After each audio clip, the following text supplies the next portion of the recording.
গত সরকারের আমলেও বর্তমান তো আরো বেশি, কিন্তু আপনি এড়িয়ে যাচ্ছেন যে মানে সরকারে কেবল, কিন্তু তার আগে কি সরকার ছিল না?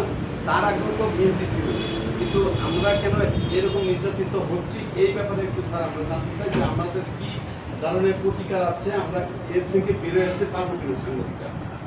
আসলে শুধু সাংবাদিক তো না, সমাজে যেহেতু নৈতিক অবক্ষয় হয়েছে, মানুষের চরিত্রের পতন হয়ে গেছে সর্বস্তরে, স্কুল কলেজ মাদ্রাসা কোনো বাকি নেই, ধর্ষণ সবকিছু হয়, এটা সামাজিক একটা ব্যাপক অবক্ষয়। এর থেকে বাঁচার জন্য আমাদের আসলে সরকারের তো সাহায্য দরকার আছে।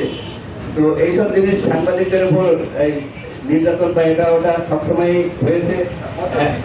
হ্যাঁ, এটা সরকারের, হ্যাঁ হ্যাঁ, এই ক্ষেত্রে আমাদের দুটা রাস্তা আছে।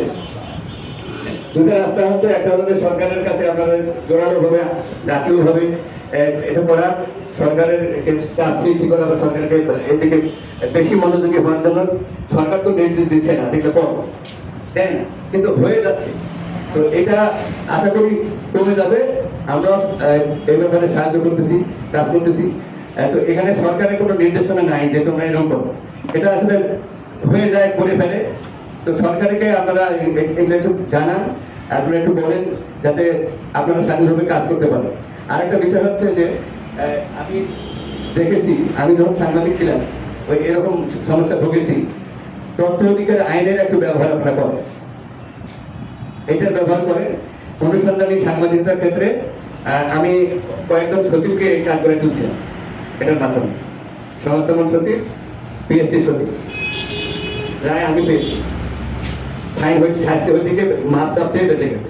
আপনারা এইটা একটু ব্যবহার করবেন যে তথ্য চাবেন, তথ্য যদি না দেয় ওই আপিল করবেন, অনলাইনেও দেওয়া যায়, ইমেইলেও দেওয়া যায়।